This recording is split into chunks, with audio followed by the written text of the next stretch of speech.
kay Teacher Arlene, may bagong aralin.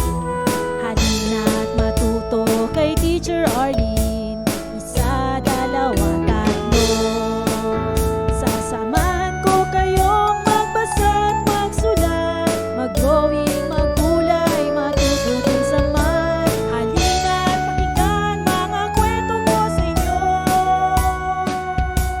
kasama si Teacher Arlene, kakayanin mga aralin.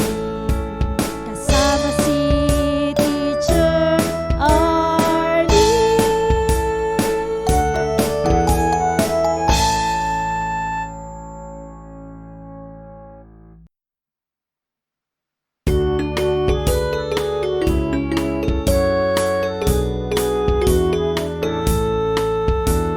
Handa ka na bang manood at makinig kay Teacher Arlene, may bagong aralin?